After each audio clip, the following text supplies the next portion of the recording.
Any comments or questions for Councilman Lippman or Pastor Lee? Councilman Hayden.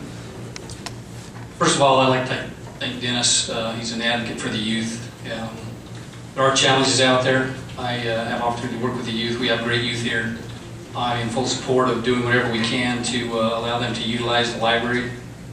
So I would ask that hopefully we have the full support of the council and the mayor to see what we can do to get that open to them as quick as possible so that that can be open for the summer months that are coming up. That's critical, and I think there's plenty of opportunity for volunteers. We have a great wealth of knowledge of the retired folks that are here that can come in and teach them skills and things that will help them understand the importance of life and to avoid some of the pitfalls that Dennis talked about. So I appreciate Dennis for coming forward and whatever we can do to roll that forward to help you utilize and not only help you but help all of us and the youth utilize the library. I'm in full support.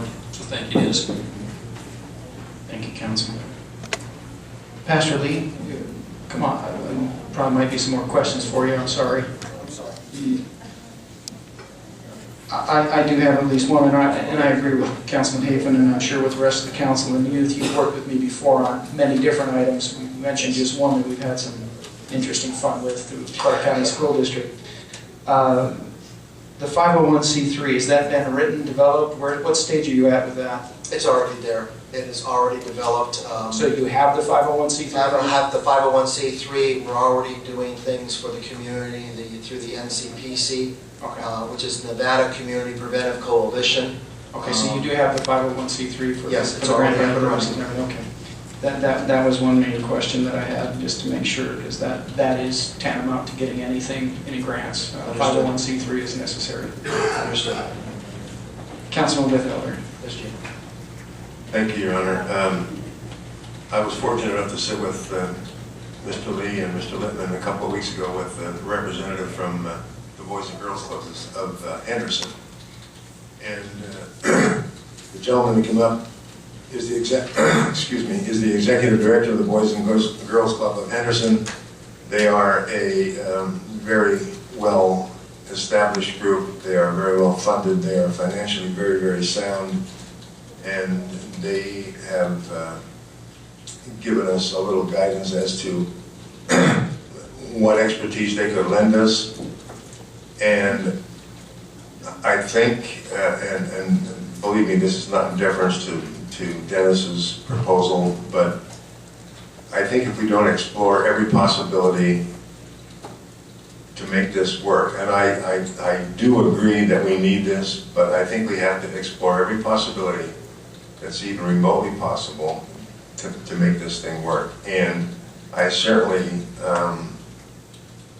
would consider another conversation with the Boys and Girls Clubs, and I know that that may not be the most popular way to go, but due to the fact that they are so well established and so well-rounded and staffed and financially sound, that I think we should probably take a look at that somewhere down the road.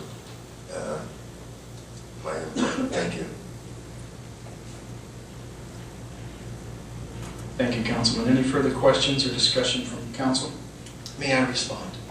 Certainly. Thank you, Brian. Yeah, it was. We had a great meeting. Learned a lot of stuff. The gentleman's name was Ken Rubely, excuse me, Chief Executive Officer for Boys and Girls Club. But if I could, is that's not the direction we're going, although I would love to see a Boys and Girls Club here in the future, most definitely. The difficulty that a Boys and Girls Club brings with it, if I could, maybe some information you might need to know, is that the city would have to come up with at least $30,000 to $40,000 as a minimum per year. These funds would then be matched by the Boys and Girls Club through a grant that they have in Las Vegas. These monies are mainly for employment. They'll need to be funds that are raised by the city or by the community for general operating expenses. To the city or a generous benefactor would have to provide a building for their use. They are able, I want to tell you something, they're able to run a very efficient operation. It's a fabulous operation. You're absolutely right, Gino. I mean, they brought their organization that was in the red into the black in Henderson. And that's what they are going to be bringing in here. However, just to let you know, he did say something that brought pause to me. And that is that they are known to severely hamper or put out of business parks and recreation centers that are nearby. They are that good. The last thing I would want to do is withdraw away from our parks and recreation. Because all of a sudden, when you have an organization that comes in that's going to charge youth to be able to use it, not youth, but I'll tell you the breakdown of Boys and Girls Club.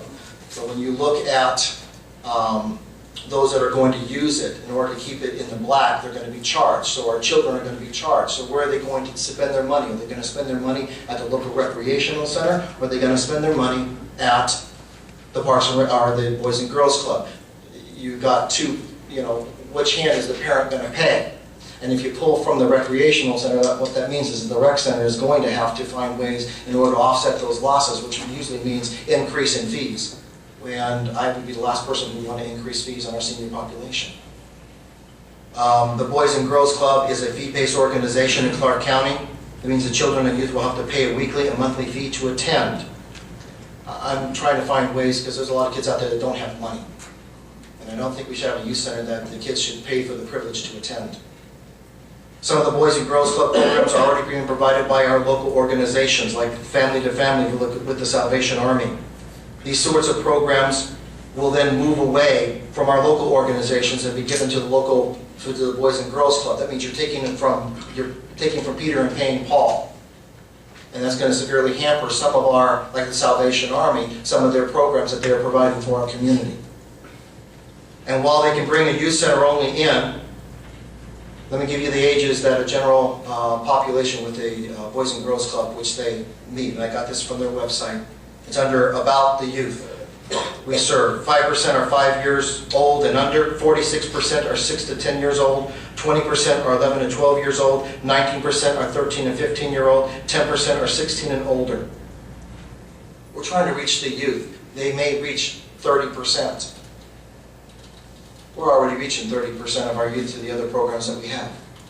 We're trying to reach those that don't want to go and can't pay for this. Let me tell you something, the Boys and Girls Club is an excellent organization. I know them from Las Vegas. I know people that were over them. I was a part of that program when I was in Las Vegas. But for right here, for right now, we're talking about youth. We're talking about finding a way for our youth. In the future, if that can work out, I'm all for it. I'm all for it. But I don't think our budget can handle $30,000 to $40,000 a year being taken out for a Boys and Girls Club that's going to be taking monies out of other pockets. So that's my thing for the Boys and Girls Club. That we sat there and we talked to them about this. And believe me, I'm not advocating that we go in that direction, but I'm advocating that we can at least continue discussions and make, if there was some way that we could have a mutual ground and come together and consolidate our ideas and make this thing work, I think. And again, I've got no skin in the game, I've got no 16-year-old kids, but it would be nice to get some professional background and professional advice by people that know what they're doing, who've done this for a long time. And I'm not saying that you don't know this, I'm just saying that the group that was recommended to me, and I know some of the major players in it, and they can highly recommend it. I agree 100%. I'm not in disagreement with you. That's not my point. That's not my point. Thank you.